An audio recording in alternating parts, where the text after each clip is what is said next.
Okay. Fine. So, ఇప్పుడు మనం కంప్లీట్‌గా ఏ టూల్స్ అయితే మనం వాడాలో ఈ సీఎస్‌సీడీ పైప్‌లైన్‌లో డిస్కస్ చేసాం. So, now it's time to look for complete CSCD architecture. అంటే కంప్లీట్‌గా మన సీఎస్‌సీడీ పైప్‌లైన్ యొక్క ఆర్కిటెక్చర్ ఏంటో దాని గురించి డిస్కస్ చేద్దాం. సో, ఇక్కడ చూసుకుంటే మన దగ్గర 3 టీమ్స్ ఉన్నాయి. Developers, testing and DevOps team. So, ఎందుకు ఈ ముగ్గురు అంటే యూజువల్లీ ఆర్గనైజేషన్స్‌లో ఈ ముగ్గురు ఉంటారు. సో, అందుకోసం నేను ఫర్ విజువలైజేషన్ ఈ ముగ్గురిని ఇక్కడ యాడ్ చేశాను. అండ్ ఇక్కడ చూసుకుంటే వీళ్ళు అందరూ ఈ ముగ్గురు ఏం చేస్తున్నారంటే వాళ్ళ కోడ్‌ని కంప్లీట్‌గా సోర్స్ కోడ్ మేనేజ్‌మెంట్ ఏదైతే ఉందో గిట్‌లాబ్‌లోకి పుష్ చేస్తున్నారు. సో, ఇక్కడొచ్చేసి మనం గిట్‌లాబ్‌ని source code management and CSCD టూల్‌గా యూజ్ చేస్తున్నాం. సో, రెండిటికి మనం యూజ్ చేస్తున్నాం. అందుకే ఇక్కడొచ్చేసి వీళ్ళు సోర్స్ కోడ్‌ని ఇక్కడ పుష్ చేస్తున్నారు. అలాగే ఇక్కడి నుంచి మనం సీఎస్‌సీడీ పైప్‌లైన్ కూడా క్రియేట్ చేస్తున్నాం. ఓకే. సో, అందుకోసం గిట్‌లాబ్ యాస్ ఎస్‌ఎం ఇక్కడ మెన్షన్ చేస్తాను. ఏదైతే ఉందో గిట్‌లాబ్ సీఎస్‌సీడీ పైప్‌లైన్ మెన్షన్ చేశాను. ఓకే. ఫైన్. సో, ఇప్పుడొచ్చేసి మనం డిస్కస్ చేయబోయే కాన్సెప్ట్ ఏందంటే, మన సీఐసీడీ పైప్‌లైన్‌లో ఏమేం స్టేజెస్ ఉన్నాయి? ఏమేం జాబ్స్ ఉన్నాయి? సో, వాటి గురించి మనం డిస్కస్ చేద్దాం. సో, ఈ స్టేజెస్‌లో అండ్ ఈ జాబ్స్‌లో ఏ ఏ టూల్స్‌ని వాడాలి? ఏ ఏ టూల్స్ యొక్క యూసేజ్ ఏంటి? దాని గురించి మనం డిస్కస్ చేద్దాం. అండ్ ఈ కంప్లీట్ సీఐసీడీ పైప్‌లైన్ మనం ఎండ్ చేసేద్దాం. ఓకే. సో, యూజువల్‌గా ఇక్కడ నేను చూసుకుంటే నేను కొంచెం జూమ్ ఇన్ కూడా చేస్తాను. ఇక్కడ చూసుకుంటే ఫ్రమ్ హియర్ దిస్ పాయింట్ ఇక్కడ చూసుకుంటే, ఈ కంప్లీట్‌గా మనం స్టేజెస్‌ని ఆర్ జాబ్స్‌ని మనం స్పెసిఫై చేయాలంటే మన గిట్‌లాబ్‌లో గిట్‌లాబ్ సి.yml ఫైల్‌ని మనం పైప్‌లైన్ యాస్ ఎ కోడ్‌గా రాయాలి. బట్ నేను జస్ట్ స్కీమాటిక్ డయాగ్రామ్‌గా మీకు చూపిస్తున్నాను. ఎలా ఉంటుందని దాని మీద. ఓకే. సో, ఈ కంప్లీట్ పైప్‌లైన్ అనేది ఇట్స్ ఎ యూనివర్సల్. మీరు మీ ఆర్గనైజేషన్స్‌లో ఏ స్టాక్ తీసుకున్నా గానీ, it can be compile or it can be interpret language. So, based on that ఈ కంప్లీట్ పైప్‌లైన్ మీకు సిమిలర్‌గా ఉంటుంది. So, maybe 1 or 2 stages maybe మీకు ఉండొచ్చు, ఉండకపోవచ్చు. But end of the day reference అనేది సిమిలర్‌గా ఉంటుంది అన్ని పైప్‌లైన్స్‌కి అండ్ అన్ని స్టాక్స్‌కి. ఓకే. సో, ఫస్ట్ స్టేజ్ వచ్చేసి ఇన్‌స్టాల్. అంటే ఒకవేళ మీరు గనక కంపైల్ లాంగ్వేజ్ యూజ్ చేస్తున్నా లేదా ఇంటర్ప్రెట్ లాంగ్వేజ్ యూజ్ చేస్తున్నా దానికి రిలేటెడ్ డిపెండెన్సీస్ మొత్తాన్ని మనం ఇన్‌స్టాల్ చేయాలి. ఎక్కడ ఇన్‌స్టాల్ చేయాలి? It can be on your runner. So, మనం గిట్‌లాబ్ రన్నర్ కోసం మన గిట్‌లాబ్ ఒక సర్వర్‌ని గిట్‌లాబ్ రన్నర్‌గా మనం కాన్ఫిగర్ చేస్తాం కదా! సో, ఆ రన్నర్‌లో మనం ఈ కోడ్‌ని రన్ చేయాలంటే, ఈ కోడ్‌ని బిల్డ్ చేయాలన్నా, లేదా ఈ కోడ్‌ని టెస్ట్ చేయాలన్నా కూడా మనం డిపెండెన్సీస్ కావాలి. ఆ డిపెండెన్సీస్ మొత్తాన్ని మనం ఏం చేస్తున్నామంటే ఇక్కడ ఇన్‌స్టాల్ ఏదైతే స్టేజ్ ఉందో, ఆ స్టేజ్‌లో జాబ్ పేరు వచ్చేసి ఇన్‌స్టాల్ డిపెండెన్సీస్. ఆ జాబ్‌ని యూజ్ చేసుకొని మనం కంప్లీట్‌గా డిపెండెన్సీస్ ఏవైతే ఉన్నాయో వాటన్నిటిని మనం ఇన్‌స్టాల్ చేసేస్తున్నాం. ఎక్కడ ఇన్‌స్టాల్ చేస్తున్నాం? మన యొక్క గిట్‌లాబ్ రన్నర్‌లో. అండ్ సెకండ్ స్టేజ్ వచ్చేసి బిల్డ్. ఒకవేళ మీది గనక మీరు ఏదైతే స్టాక్ ఇస్తున్నారో అది గనక కంపైల్ లాంగ్వేజ్ అయితే మీరు కోడ్‌ని కంపైల్ చేయాలి ఆర్ బిల్డ్ చేయాలి. లేదా ఇంటర్ప్రెట్ లాంగ్వేజ్ డైరెక్ట్‌గా మీరు టెస్టింగ్‌కి వెళ్ళిపోవచ్చు. సో, నేను ఎందుకు ఈ బిల్డ్ స్టేజ్ పెట్టాలంటే ఎందుకంటే కొన్ని ఆర్గనైజేషన్స్‌లో కొంతమంది జావా వాడుతుండొచ్చు, కొంతమంది డాట్ నెట్ వాడుతుండొచ్చు. సో, కొంతమంది పైథాన్ వాడుతుండొచ్చు. సో, అందుకోసం నేను యూనివర్సల్‌గా ఒక పైప్‌లైన్ తీసుకొని రావాలి కాబట్టి ఒక ఆర్కిటెక్చరల్ పైప్‌లైన్. సో, అందుకు నేను ఒక స్టేజ్ బిల్డ్‌ని కూడా ఇక్కడ పెట్టాను. సో, ఒకవేళ మీరు గనుక కంపైల్ లాంగ్వేజ్ యూజ్ చేస్తూ ఉంటే, మీరు యొక్క బిల్డ్ స్టేజ్‌ని యాడ్ చేసేసుకొని, మీ యొక్క పైప్‌లైన్‌లో అందులో ఒక జాబ్ పేరు వచ్చేసి కంపైల్ ది కోడ్ అంటే మీ కోడ్‌ని కంపైల్ చేయడానికి. సో, లెట్స్ ఎగ్జాంపుల్ జావా అయితే మీరు మావెన్ ప్రాజెక్ట్ మేనేజ్మెంట్ టూల్‌ని యూజ్ చేసుకొని మీరు మీ ఆర్టిఫాక్ట్స్‌ని జనరేట్ చేసుకోవచ్చు. Like jar, war, EAR based on your priority. Okay. So, ఇదొచ్చేసి సెకండ్ స్టేజ్ మనకి బిల్డ్. అందులో జాబ్ పేరు వచ్చేసి కంపైల్ ద కోడ్ అంటే మన కోడ్‌ని కంపైల్ చేస్తాం. ఓకే. అండ్ నెక్స్ట్ స్టేజ్ ఏముందంటే మనకి టెస్టింగ్. సో, ఇక్కడొచ్చేసి డెవలపర్స్ రాసిన కోడ్ ఏదైతే ఉందో మనకి ఇక్కడ సోర్స్ కోడ్ మేనేజ్మెంట్ ఉంది కదా! అందులో కోడ్ వస్తుంది. సో, తర్వాత మన పైప్‌లైన్ ట్రిగ్గర్ అవుతుంది. ఫస్ట్ స్టేజ్ ఏముంది ఇన్‌స్టాల్ అంటే డిపెండెన్సీ మొత్తం ఇన్‌స్టాల్ జరుగుతుంది. ఒకవేళ మీ గనుక కోడ్ ఏదైతే ఉందో కంపైల్ లాంగ్వేజ్ అయితే సో, మీ కోడ్ అనేది బిల్డ్ అవుతుంది. ఏదైతే మన జాబ్ ఉందో కంపైల్ ది కోడ్. నెక్స్ట్ ఏంటి మన స్టేజ్ టెస్ట్. ఈ స్టేజ్ కింద మనకి మల్టిపుల్ జాబ్స్ ఉన్నాయి. ఎందుకంటే టెస్టింగ్‌లో మనం మల్టిపుల్ జాబ్స్‌ని మనం ఎనేబుల్ చేసి మన కోడ్‌ని టెస్ట్ చేస్తాం. సో, టెస్టింగ్ స్టేజ్‌లో మనకి ఫస్ట్ జాబ్ ఏంటి? Unit test. అంటే మన కోడ్‌లో ఉన్న యూనిట్ ఆఫ్ కోడ్‌ని మనం టెస్ట్ చేసి దాని యొక్క కవరేజ్ మొత్తాన్ని ఒక ఫైల్‌లో మనం స్టోర్ చేస్తాం. సో, ఈ క క కవరేజ్ ఫైల్ అనేది బేస్డ్ ఆన్ యువర్ స్టాక్. అంటే మీరు జావా తీసుకుంటే డిఫరెంట్ కవరేజ్ పాత్ వస్తుంది. రియాక్ట్ కానీ, ఇంకా పైథాన్ కానీ. సో, డిపెండ్స్ ఆన్ దట్ మీరు ఈ యొక్క కవరేజ్‌ని స్టోర్ చేసుకోవచ్చు. సో, ఫస్ట్ జాబ్ ఏంటి? Unit test. అంటే ఈ యూనిట్ టెస్ట్ మొత్తం ఎవరు రాస్తారంటే డెవలపర్స్ రాస్తారు. మనం జస్ట్ కమాండ్‌ని పాస్ చేయాలి. పాస్ చేస్తే ఈ కమాండ్ అనేది మన కోడ్ మీద రన్ అవుతుంది. సో, మన కోడ్‌లో ఏవేవైతే యూనిట్ టెస్ట్‌లు ఉన్నాయో వాటన్నీ రన్ అయ్యి మనకిక్కడ రిజల్ట్ అనేది మనకి యూనిట్ టెస్ట్ జాబ్‌లో వచ్చేస్తుంది. ఓకే. సో, నెక్స్ట్ జాబ్ ఏంటి మనకి టెస్టింగ్ స్టేజ్‌లో. సో, జాబ్ పేరు వచ్చేసి సోనార్ స్కాన్. సో సోనార్ క్యూబ్‌ని మనం ఆల్రెడీ డిస్కస్ చేసాం లాస్ట్ వీడియోలో. సోనార్ క్యూబ్‌ని మనం code quality and code coverage కోసం యూజ్ చేస్తాం.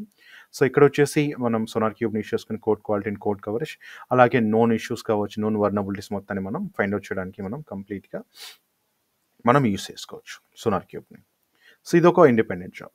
సో నెక్స్ట్ ఏంటి సెమ్‌గ్రేప్ అంటే కోడ్ వర్నబిలిటీ స్కాన్. ఇక్కడ ఏం జరుగుతుందంటే ఈ సెమ్‌గ్రేప్ టూల్ అనేది ఏం చేస్తుందంటే మన కోడ్ మొత్తాన్ని తీసుకొని, అంటే మన కోడ్ మొత్తాన్ని పుల్ చేసుకొని మన కోడ్‌లో ఏమైనా వర్నబిలిటీస్ ఉన్నాయా?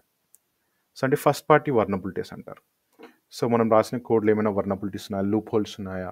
ఏమైనా బెస్ట్ ప్రాక్టీసెస్ ఏమైనా ఫాలో అవ్వలేదా? సో వాటన్నిటిని ఆ వర్నబిలిటీస్ మొత్తాన్ని మనం ఫైండ్ ఔట్ చేయడానికి సెమ్‌గ్రేప్ అనే టూల్ యూజ్ చేస్తాం.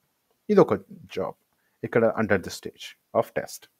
సో నెక్స్ట్ ఏంటి థర్డ్ పార్టీ వర్నబిలిటీస్. ఒకవేళ మీ కోడ్‌లో మీరు ఓపెన్ సోర్స్ లైబ్రరీస్ కానీ, ఓపెన్ సోర్స్ మాడ్యూల్స్ కానీ ఏమైనా యూజ్ చేస్తూ ఉంటే, సో దాన్ని కూడా వాటిని ఆ వెర్షన్స్‌ని కూడా మనం స్కాన్ చేయాలి. ఆ డిపెండెన్సీస్ మొత్తాన్ని స్కాన్ చేయడానికి మనం ఒక జాబ్‌ని యూజ్ చేస్తున్నాం. ఆ జాబ్ పేరు వచ్చేసి third party vulnerability scan.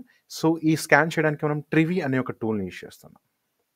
So ఇది వచ్చేసి third party vulnerability job.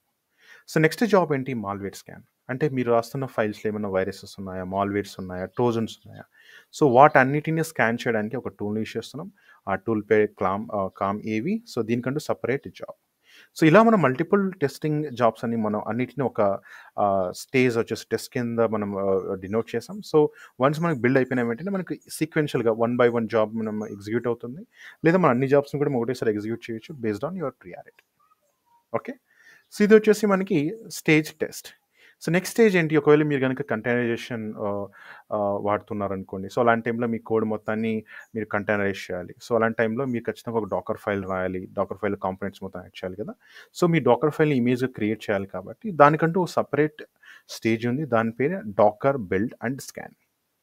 So ఇక్కడేం జరుగుతుంది, ఫస్ట్ జాబ్‌లో మనకేం జరుగుతుందంటే డాకర్ ఇమేజ్ అనేది బిల్డ్ అవుతుంది. సో మీరు ఎక్కడైతే డాకర్ ఫైల్ పెట్టారో ఆ డాకర్ ఫైల్ యొక్క పాత్ స్పెసిఫై చేసి కమాండ్‌ని మనం పాస్ చేస్తే ఈ జాబ్‌లో మనకి డాకర్ ఇమేజ్ అనేది బిల్డ్ అవుతుంది. సో ఆ బిల్డ్ అయిన ఇమేజ్ ఏం జరుగుతుందంటే నెక్స్ట్ జాబ్‌లో అంటే అదే స్టేజ్‌లో నెక్స్ట్ జాబ్ ఏంటి జాబ్ వచ్చేసి Docker image scan.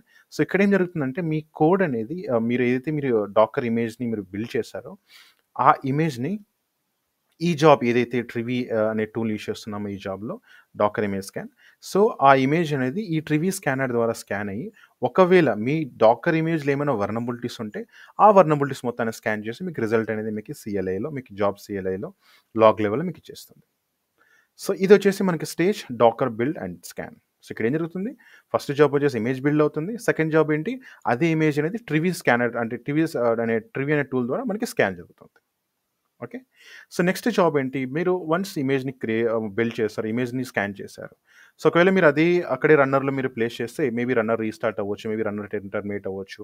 Maybe runner delete అవ్వచ్చు. సో అందుకోసం మనం బిల్డ్ చేసిన ఇమేజ్‌ని ఒక సెక్యూర్ ప్లేస్‌లో పెట్టుకోవాలి. సో దానికోసం మనం ఏం చేస్తున్నాం ఇక్కడ ఒక సెపరేట్ ఇమేజ్ రిజిస్ట్రీ వాడుతున్నాం. సో అక్కడ మనం అన్ని ఇమేజెస్ మొత్తం అక్కడ ప్లేస్ చేస్తాం. దానికోసం మనం ఏం చేయాలి? ఇమేజ్‌ని పోస్ట్ చేయాలి. సో అందుకోసం మనం సెపరేట్‌గా ఒక స్టేజ్ తీసుకున్నాం. ఆ స్టేజ్‌కి వచ్చేసి ఇమేజ్ పోస్ట్ రిజిస్ట్రీ.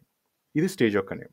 సో ఇందులో మనం ఒక జాబ్ తీసుకున్నాం. ఆ జాబ్ పేరు వచ్చేసి Docker image post Docker Hub. So ఏదైతే మనం ఇమేజ్‌ని బిల్డ్ చేసామో ఆ ఇమేజ్‌ని మనం డాకర్ హబ్‌లోకి పుష్ చేస్తాం. దీనికంటూ సెపరేట్ జాబ్ మనం ఒకటి క్రియేట్ చేసుకున్నాం. ఓకే. సో వన్స్ పుషింగ్ అనేది అయిపోయిందంటే కంప్లీట్‌గా మనకి ఇక్కడ సీఐ పార్ట్ అనేది అయిపోయింది. కంప్లీట్ ఇక్కడ నుంచి ఇక్కడ ఏదైతే మనకి ఇన్‌స్టాల్ నుంచి బిల్డ్, టెస్ట్ ఏదైతే మన డాకర్ బిల్డ్, స్కాన్ అండ్ అలాగే ఇమేజ్ పుష్ రిజిస్టర్ ఇదంతా మనకి సీఐ పార్ట్ అనేది కంప్లీట్ అయింది. సో నెక్స్ట్ సీడీ పార్ట్ ఏంటంటే, మనం మన డిప్లాయ్‌మెంట్ అనేది క్యూబర్నెటిస్ క్లస్టర్‌లో చేస్తున్నాము. సో మన కంటిన్యూయస్ డిప్లాయ్‌మెంట్ డెలివరీ కోసం కంటిన్యూయస్ డెలివరీ టూల్ అంటూ ఒకటుంది. సో దాన్నే మనం ఆర్గో సీడీ టూల్ అంటున్నాం. ఈ ఆర్గో సీడీ టూల్‌ని మనం సెపరేట్ క్యూబర్నెటిస్ క్లస్టర్‌లో ఇన్‌స్టాల్ చేసి, దాని యొక్క యూఆర్ఎల్ ఏదైతే ఉందో, దాని యొక్క ఐపీ అడ్రెస్ ఏదైతే ఉందో, దాన్ని మనం సీఎల్ఐ ద్వారా మనం కాన్ఫిగర్ చేసుకుంటాము. మన మన ఏదైతే రన్నర్ ఉందో, మన గిట్లాబ్ రన్నర్‌లో కాన్ఫిగర్ చేసుకొని, మనం ఇలాగ సెపరేట్ ఒక ఆర్గో సీడీ డిప్లాయ్ కంటూ ఒక జాబ్‌ని మన YAML ఫైల్‌లో రాసుకొని, సో దాంట్లో స్పెసిఫై చేస్తాం. మన ఆర్గో సీడీ యొక్క ఐపీ అడ్రెస్ ఏంటి, నేమ్ స్పేస్‌లో మనం డిప్లాయ్ చేయాలనుకుంటున్నాం. సో దాని యొక్క authentication user name and passwords లేదా మీకు టోకెన్ అథెంటికేషన్ అయితే ఆ టోకెన్ అథెంటికేషన్ రిలేటెడ్ టోకెన్స్ మనం పాస్ చేసి, మనం ఏదైతే బిల్డ్ చేసామో, ఏదైతే ఇమేజ్‌ని పోస్ట్ చేసామో, అదే ఇమేజ్‌ని మనం క్యూబర్నెటిస్ క్లస్టర్‌లో ఆర్గో సీడీ ద్వారా మనం డిప్లాయ్ చేస్తున్నాం. సో స్టేజ్ డిప్లాయ్‌లో ఏం చేస్తున్నాం, ఆర్గో సీడీ అనే టూల్‌ని యూజ్ చేసుకొని మనం క్యూబర్నెటిస్‌లో మనం ఏదైతే ఇమేజ్‌ని మనం డాకర్ హబ్‌కి పుష్ చేస్తామో ఆ ఇమేజ్‌ని పుల్ చేసేసుకొని అండ్ మన క్యూబర్నెటిస్ మేనిఫెస్ట్ ఫైల్స్ మొత్తం మనం గిట్లాబ్ ఏదైతే మన సోర్స్ కోడ్ ఉందో ఆ సోర్స్ కోడ్‌లో పెడతాం. సో ఆ సోర్స్ కోడ్ యొక్క పాత్‌ని కూడా మనం ఆర్గో సీడీలో కాన్ఫిగర్ చేసేస్తే ఆర్గో సీడీ అనేది మనం గిట్లాబ్‌లోకి వెళ్ళి మన క్యూబర్నెటిస్ మేనిఫెస్ట్ ఫైల్స్ అంటే డిప్లాయ్‌మెంట్ ఫైల్స్ కావచ్చు, సర్వీస్ ఫైల్స్ కావచ్చు, కాన్ఫిగ్ మ్యాప్స్ కావచ్చు, సీక్రెట్స్ వాటన్నిటిని పుల్ చేసేసుకుంటుంది. అలాగే మనకి ఇమేజ్ రెఫరెన్స్ ఎక్కడుంది డాకర్ హబ్ కాబట్టి సో డాకర్ హబ్‌లోంచి మనకి ఇమేజ్‌ని పుల్ చేసేసుకొని క్యూబర్నెటిస్‌లో డిప్లాయ్ చేసేస్తుంది. సో డిప్లాయ్ చేసేస్తే మనకి సర్వీస్ అనేది మనకి up and running and expose చేసేస్తుంది. బేస్డ్ ఆన్ నోడ్ పోర్ట్ కావచ్చు, ఇంకా లోడ్ బ్యాలెన్సర్ కావచ్చు. ఓకే. సో ఇదొచ్చేసి మనకి డిప్లాయ్. సో ఇక్కడ చూసుకుంటే నెక్స్ట్ స్టేజ్ ఏంటి? Stage health check. సో ఇక్కడ ఏం జరుగుతుందంటే ఈ స్టేజ్‌లో వన్స్ డిప్లాయ్‌మెంట్ అయిన తర్వాత మీరు మాన్యువల్‌గా వెళ్లి ఆ యూఆర్ఎల్‌ని హిట్ చేసి బ్రౌజర్‌లో వర్కౌట్ అవుతుందా లేదా అని చెక్ చేయకుండా మనం దీన్ని ఆటోమేట్ చేసాం. ఈ మాన్యువల్ వర్క్‌ని ఆటోమేట్ చేసాం. ఏం చేసాం ఇక్కడ కంప్లీట్‌గా ఒక జాబ్‌ని మనం ఒక స్టేజ్‌ని తీసుకున్నాం. ఆ స్టేజ్ కింద ఒక జాబ్ పెట్టాం. దాని పేరు వచ్చేసి check the deployment or deployed service health check అని. సో ఈ జాబ్ ఏం చేస్తుందంటే మనం స్పెసిఫై చేసిన ఏదైతే deployed IP address or URL or DNS ఉంటుందో దాన్ని హిట్ చేసి so based on HTTP code అంటే 200 కావచ్చు, 300 కావచ్చు, 400 కావచ్చు, 500 కావచ్చు. సో దాని ప్రకారంగా మనకి రిజల్ట్ అనేది మనకి సీఎల్ఏలో మనకి పుల్ చేసేది మనకి సీఎల్ఏలో మనకి ఫైనలైజ్ చేసేస్తుంది. సో ఇది వచ్చేసి స్టేజ్ హెల్త్ చెక్స్. ఇది ఎందుకు యూజ్ చేస్తున్నామంటే మన పైప్‌లైన్ ద్వారానే మన పైప్‌లైన్ డిప్లాయ్‌మెంట్ సక్సెస్ అయిందా లేదా? అంటే 200 ఓకే వచ్చిందా లేదా? ఏమైనా రీడైరెక్షన్ ఉందా? లేదా క్లయింట్ సైడ్ ఎర్రర్ ఉందా? లేదా సర్వర్ సైడ్ ఎర్రర్ ఉందా? సో ఆ కంప్లీట్ డిప్లాయ్‌మెంట్ యొక్క స్టేటస్‌ని మనం చెక్ చేయడానికి మనం సెపరేట్‌గా హెల్త్ చెక్స్ అనే ఒక జాబ్‌ని మనం స్పెసిఫై చేసాం. సో వన్స్ అంతా మనకి కంప్లీట్‌గా డిప్లాయ్‌మెంట్ అయిపోయింది. కరెంట్‌లీ మన అప్లికేషన్ అనేది మనకి ప్రొడక్షన్‌లో రన్ అవుతున్నప్పుడు, మనం లాస్ట్ స్టేజ్ ఏంటి డాస్ట్ స్కాన్ అంటే dynamic application security testing. So ఈ స్కానర్‌ని ఎనేబుల్ చేసి మనం డిప్లాయ్ చేసిన ఏదైతే అప్లికేషన్ దాని యొక్క ఐపీ అడ్రెస్ ఉందో, ఆ ఐపీ అడ్రెస్‌ని ఒక జాబ్‌లో మనం స్పెసిఫై చేసి, సో ఈ డాస్ట్ స్కాన్ కంటూ ఒక సెపరేట్ టూల్‌ని మనం యూజ్ చేస్తాం. దాని పేరే ఓడబ్ల్యూఎస్ ఏపీ జాబ్. సో ఈ డాస్ట్ స్కాన్ యూజ్ చేసుకొని మన ఐపీ అడ్రెస్‌ని హిట్ చేసి, మన ఐపీ అడ్రెస్ ఏదైతే మనం డిప్లాయ్ చేసామో దాంట్లో ఏమన్నా మన మన కోడ్ రన్ టైమ్‌లో ఉన్నప్పుడు ఏమైనా వల్నరబిలిటీస్ ఉన్నాయా? సో, ఆ వల్నరబిలిటీస్ మొత్తాన్ని స్కాన్ చేసి మనకి ఓడబ్ల్యూఎస్ఏబీ జాప్ అనేది మనకి రిపోర్ట్ అనేది ఇచ్చేస్తుంది. సో, దాని ప్రకారంగా మనకు రన్ టైమ్‌లో ఇష్యూస్ ఉన్నాయో, ఆ ఇష్యూస్ మొత్తాన్ని మనం ఫిక్స్ చేసుకోవచ్చు. సో, ఐ హోప్ మీ అందరికి అండర్‌స్టాండ్ అయింది అనుకుంటున్నాను. ఏదైతే మనం స్టేజెస్ ఏది యాడ్ చేసుకుంటున్నామో from CI to CD. So, సీఐలో వచ్చేసి మనకి first stage install, build and test and docker build and docker scan and image push. So, ఇదొచ్చేసి మనకి కంప్లీట్‌గా సీఐ. అండ్ సీడీలో వచ్చేసి మనకి deployment into Argo CD via Argo CD tool use చేసుకొని మనం క్యూబర్నెటిస్ మీద డిప్లాయ్ చేస్తాం. అలాగే హెల్త్ చెక్స్‌ని మనం చెక్ చేసుకుంటాం. అలాగే డాస్ట్ స్కాన్‌ని కూడా మనం ఎనేబుల్ చేసేస్తాం. సో ఇదండి కంప్లీట్‌గా ఒక సీఏసీడీ పైప్‌లైన్. ఒక ఆర్కిటెక్చరల్ కంప్లీట్ సీఏసీడీ పైప్‌లైన్. మీరు ఎక్కడికి వెళ్ళినా కూడా, మీరు ఒకవేళ ఎంత పెద్ద ఆర్గనైజేషన్స్ వెళ్ళినా, ఎంత చిన్న ఆర్గనైజేషన్ వెళ్ళినా, సో మీరు యూజ్ చేస్తున్న డెవాప్స్ యొక్క బెస్ట్ ప్రాక్టీసెస్ ఇవండి. ఒక పైప్‌లైన్ యూజ్ చేసుకొని కంప్లీట్‌గా ఏదైతే మనకి స్టాండర్డ్స్ ఖచ్చితంగా ఉండాలో, ఆ అన్ని స్టాండర్డ్స్ మనం ఇనిషియలైజ్ చేస్తాం అండ్ యాడ్ చేస్తాం. సో, అన్ని బెస్ట్ ప్రాక్టీసెస్ మొత్తం మనం యాడ్ చేసేసాం. మేబీ ఇంకా కొన్ని మిగిలి ఉండొచ్చు. బట్ మోస్ట్‌లీ మనకు 80% ఆఫ్ బెస్ట్ ప్రాక్టీసెస్ ఏవైతే ఉన్నాయో అన్నిటిని మనం ఈ కంప్లీట్ సీఎస్‌సీడీ పైప్‌లైన్‌లో యాడ్ చేసేసాం. అండ్ నెక్స్ట్ మన డిస్కషన్ ఏంటంటే ఈ కంప్లీట్‌గా ఈ ఆర్కిటెక్చరల్ డయాగ్రామ్‌ని మనం ఒక ప్రాక్టికల్ ఇంప్లిమెంటేషన్‌లో చేద్దాం ఆన్ గిట్లాబ్ సీఐసీడీ. ఓకే. సో, ఏదైతే మనకి ఇన్‌స్టాలేషన్ కావచ్చు, బిల్డ్ కావచ్చు, టెస్ట్ కావచ్చు. సో, అన్ని స్టేజెస్‌ని మనం ఎనేబుల్ చేసి, అన్ని జాబ్స్‌ని ఎనేబుల్ చేసి ప్రాక్టికల్ ఇంప్లిమెంటేషన్ మనం డిస్కస్ చేద్దాం. Okay. So now let's jump into the practical implementation.